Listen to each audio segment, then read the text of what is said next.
സുനിൽ വ്ലോഗ്സിന്റെ മറ്റൊരു വീഡിയോയിലേക്ക് എല്ലാവർക്കും സ്വാഗതം. ഞാൻ സുനിൽ പത്തനംതിട്ട. വീഡിയോ ആദ്യമായി കാണുന്നവർ സബ്സ്ക്രൈബ് ചെയ്യാൻ മറക്കാതെ ഇരിക്കുക, ബെൽ ബട്ടൺ പ്രസ് ചെയ്യുക, അതുപോലെ ലൈക്ക്, ഷെയർ, കമന്റ് ചെയ്യുക. കേരളത്തിൽ നടന്ന വൻ സാമ്പത്തിക തട്ടിപ്പുകളിൽ ഒന്നാണ് പത്തനംതിട്ട ജില്ലയിൽ കോന്നി വകയാർ കേന്ദ്രമാക്കി പ്രവർത്തിച്ചിരുന്ന പോപ്പുലർ ഫിനാൻസ് തട്ടിപ്പ്. ഏതാണ്ട് 65 വർഷം ജനങ്ങളുടെ വിശ്വാസം നേടിയെടുത്ത് പ്രവർത്തിച്ചു കൊണ്ടിരുന്ന ഒരു സ്ഥാപനമാണിത്. 2019 നവംബറിൽ തന്നെ ഈ സ്ഥാപനം തകർന്നെങ്കിലും 2020 ജൂൺ മാസത്തോടെയാണ് ഈ സ്ഥാപനം പൂർണ്ണമായി തകർന്ന വിവരം ഈ സ്ഥാപനത്തിലെ നിക്ഷേപകർ അറിഞ്ഞത്. അന്നു മുതൽ നിക്ഷേപകർ തങ്ങളുടെ നഷ്ടപ്പെട്ട തുക തിരികെ ലഭിക്കുന്നതിന് വേണ്ടിയുള്ള നെട്ടോട്ടത്തിലാണ്. നിക്ഷേപകർ പലവിധ സംഘടനകൾ രൂപീകരിക്കുകയും നിയമ പോരാട്ടത്തിലുമാണ് എന്നുള്ളത് ഇതിലെ നിക്ഷേപകരായ പ്രേക്ഷകർക്ക് അറിവുള്ളതാണല്ലോ. ഏകദേശം 2000 കോടി രൂപയുടെ തട്ടിപ്പാണ് ഈ സ്ഥാപന ഉടമകൾ നടത്തിയത്. 30,000-ഓളം നിക്ഷേപകർ വഞ്ചിക്കപ്പെടുകയും ചെയ്തു. പോപ്പുലർ ഫിനാൻസ് തട്ടിപ്പ് കേസിന്റെ വിചാരണയ്ക്ക് ആലപ്പുഴയിൽ പ്രത്യേക കോടതി, അതായത് ബഡ്സ് കോടതി രൂപീകരിക്കാൻ ഇന്നലെ, അതായത് മെയ് 15 ബുധനാഴ്ച കൂടിയ മന്ത്രിസഭാ യോഗം തീരുമാനിച്ചു എന്നതാണ് ഈ കേസിനെ പറ്റിയുള്ള ഏറ്റവും പുതിയ വാർത്ത.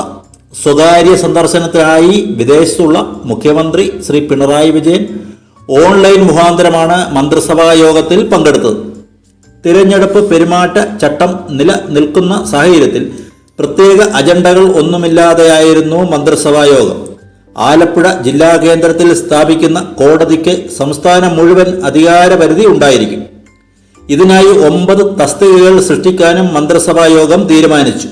നേരത്തെ പോപ്പുലർ ഫിനാൻസ് കേസ് കൈകാര്യം ചെയ്യുന്നതിനായി കോമ്പീറ്റന്റ് അതോറിറ്റി സംസ്ഥാന സർക്കാർ രൂപീകരിച്ചിരുന്നു.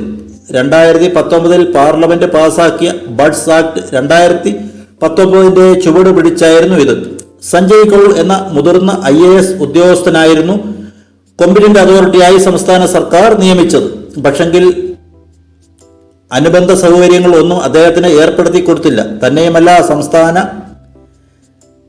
തിരഞ്ഞെടുപ്പ് കമ്മീഷണർ പോലുള്ള നിരവധി ഉത്തരവാദിത്തങ്ങൾ അദ്ദേഹത്തിന് വേറെയും ഉണ്ടായിരുന്നു. പോപ്പുലർ ഫിനാൻസ് കേരളത്തിലും കേരളത്തിന് പുറത്തുമായി 279 ബ്രാഞ്ചുകൾ ഉണ്ടായിരുന്നു. കേരളത്തിന് പുറത്ത് തട്ടിപ്പിനിരയായ നിക്ഷേപകർ തങ്ങൾ തട്ടിപ്പിനിരയായ സംസ്ഥാനത്തെ കോടതികളിൽ കേസ് നടത്തിവരികയാണ്. പോപ്പുലർ ഫിനാൻസ് തട്ടിപ്പ് കേസ് ആദ്യം കോന്നി പോലീസാണ് അന്വേഷിച്ചിരുന്നതെങ്കിലും തട്ടിപ്പിന്റെ വ്യാപ്തി വലുതായിരുന്നതിനാൽ CBI, ED അഥവാ എൻഫോഴ്സ്മെന്റ് ഡയറക്ടറേറ്റ്, അതുപോലെ SFIO എന്നീ കേന്ദ്ര സർക്കാർ സ്ഥാപനങ്ങളും കേസ് അന്വേഷിച്ചു വരികയാണ്.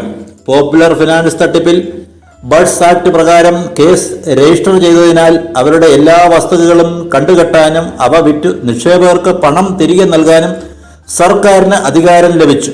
നിക്ഷേപകർ ഹൈക്കോടതിയെ സമീപിച്ചപ്പോഴാണ് ബഡ്സ് നിയമത്തിന്റെ ചട്ടങ്ങൾ രൂപീകരിച്ച് കേരളം, തമിഴ്നാട്, ആന്ധ്ര എന്നിവിടങ്ങളിൽ പോപ്പുലർ ഗ്രൂപ്പിന്റെ കെട്ടിടങ്ങളുടെ ഭൂമിയും അതുപോലെ 10 ആഡംബര കാറുകളുമായി 65 കോടി രൂപയുടെ സ്വത്ത് ഏകദേശം എൻഫോഴ്സ്മെന്റ് ഡയറക്ടറേറ്റ് കണ്ടുകെട്ടിയിരുന്നു. അതുപോലെ കേരളത്തിൽ പോപ്പുലർ ഫിനാൻസ് ബ്രാഞ്ചുകളിൽ നിന്നും പണയം വെച്ചിരുന്ന സ്വർണ്ണാഭരണങ്ങൾ, അതുപോലെ ക്യാഷ്, അതുപോലെ ഫർണിച്ചറുകളും മറ്റും റവന്യൂ ഡിപ്പാർട്ട്മെന്റ് റിക്കവർ ചെയ്തു. അതുപോലെ ക്യാഷും സ്വർണ്ണാഭരണങ്ങളും ട്രഷറിയിൽ ഡെപ്പോസിറ്റ് ചെയ്തിട്ടുമുണ്ട്. അതുപോലെ കണ്ടുകെട്ടിയ ബ്രാഞ്ചുകളിൽ നിന്നും കണ്ടുകെട്ടിയ ഫർണിച്ചറുകൾ വകയാറിലെ ഹെഡ് ഓഫീസിൽ സൂക്ഷിച്ചിരിക്കുകയാണ്. ബ്രാൻഡുകൾ പ്രവർത്തിച്ചിരുന്ന വാടക കെട്ടിടങ്ങൾ ഉടമകൾക്ക് ഹൈക്കോടതി ഉത്തരവ് പ്രകാരം വിട്ടുകൊടുക്കുകയും ചെയ്തു.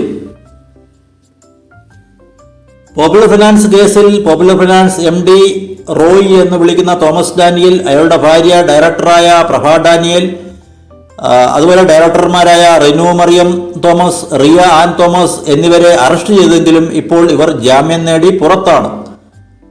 പല കോടതിയിലാണ് ഇപ്പോൾ കേസുകൾ നടന്നുകൊണ്ടിരിക്കുന്നത്. പോപ്പുലർ ഫിനാൻസ് MD റോയ് എന്ന് വിളിപ്പേരുള്ള തോമസ് ഡാനിയലിന്റെ ജാമ്യം, ഹൈക്കോടതി കൊടുത്ത ജാമ്യം റദ്ദാക്കാൻ വേണ്ടി സുപ്രീം കോടതിയിൽ എൻഫോഴ്സ്മെന്റ് ഡയറക്ടറേറ്റ് കേസ് കൊടുത്തിട്ടുണ്ട്. അതിൽ PFDAയും കക്ഷി ചേർന്നിരിക്കുകയാണ്. സുപ്രീം കോടതിയിലെ ഒരു പ്രഗത്ഭ അഭിഭാഷകൻ മുഖാന്തരമാണ് നിക്ഷേപകരുടെ സംഘടനയായ PFDA ഈ കേസിൽ കക്ഷി ചേർന്നിരിക്കുന്നത്. പോപ്പുലർ ഫിനാൻസ് തട്ടിപ്പ് കേസിൽ ഇതുവരെ 90ഓളം നിക്ഷേപകരാണ് മരണപ്പെട്ടിട്ടുള്ളത്.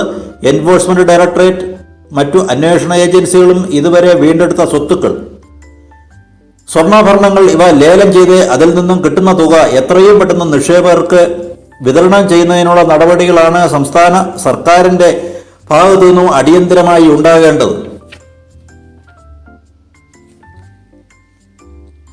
കേരളത്തിൽ പൊതുവെയും പത്തനംതിട്ട ജില്ലയിൽ പ്രത്യേകിച്ചും വളരെ വലിയ നിക്ഷേപ തട്ടിപ്പുകളാണ് ഈ അടുത്ത കാലത്തായി നടന്നിട്ടുള്ളത്.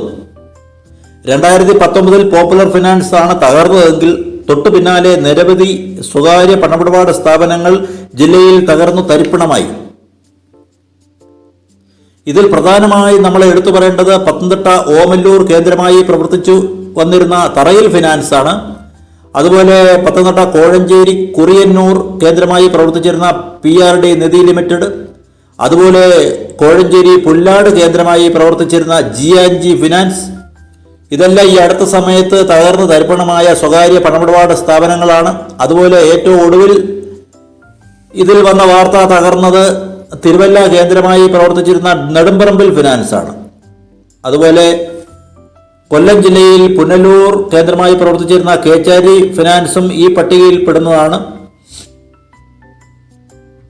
അതുപോലെ തന്നെ നിരവധി സഹകരണ ബാങ്കുകളും സഹകരണ സംഘങ്ങളും ഈ അടുത്ത കാലത്തായി പത്തനംതിട്ട ജില്ലയിലും കേരളത്തിൽ മുഴുവനായും തകർന്നു പോയിട്ടുണ്ട്. അതിലെ പണം നിക്ഷേപിച്ച നിക്ഷേപകർക്ക് പണം ഇതുവരെ തിരിച്ചു കിട്ടാത്ത സാഹചര്യങ്ങളുമാണ് ഉണ്ടായിക്കൊണ്ടിരിക്കുന്നത്.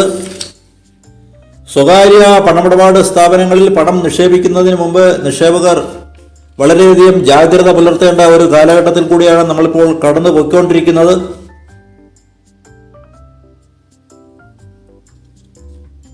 പത്തനംതിട്ട ജില്ലയിൽ കോന്നി വകയാർ കേന്ദ്രമായി പ്രവർത്തിച്ചിരുന്ന സ്വകാര്യ പണമിടപാട് സ്ഥാപനമായിരുന്നു പോപ്പുലർ ഫിനാൻസ്. ഏതാണ്ട് 2000 കോടി രൂപയുടെ നിക്ഷേപ തട്ടിപ്പാണ് ഇതിൻ്റെ ഉടമകൾ ചെയ്തത്. അവർ ഇതിൻ്റെ പണം ദുബായിലും ഓസ്ട്രേലിയയിലുമൊക്കെ കടത്തി എന്നുള്ളതാണ് അറിയാൻ സാധിക്കുന്ന വിവരം. എങ്ങനെയെങ്കിലും തങ്ങളുടെ നഷ്ടപ്പെട്ട പണം തിരികെ കിട്ടാൻ വേണ്ടി നിക്ഷേപകർ നെട്ടോട്ടത്തിലാണ്. എന്തായാലും ബഡ്സ് കോടതി സർക്കാർ രൂപീകരിക്കാൻ തീരുമാനിച്ചത്, ആലപ്പുഴ കേന്ദ്രമായി ബഡ്സ് കോടതി രൂപീകരിക്കാൻ തീരുമാനിച്ചത് നിക്ഷേപകർക്ക് വളരെ ഒരു ആശ്വാസമാണ്. എത്രയും പെട്ടെന്ന് കണ്ടുകെട്ടിയ സ്വത്തുവകകൾ ലേലം ചെയ്ത് നിക്ഷേപകർക്ക് ആശ്വാസധനമായി പണം വീതിച്ചു കൊടുക്കാൻ സർക്കാർ നടപടിയെടുക്കുമെന്ന് നമുക്ക് പ്രതീക്ഷിക്കാം. മറ്റൊരു അപ്ഡേറ്റുമായി കാണുന്നവരെ എല്ലാവർക്കും നന്ദി, നമസ്കാരം.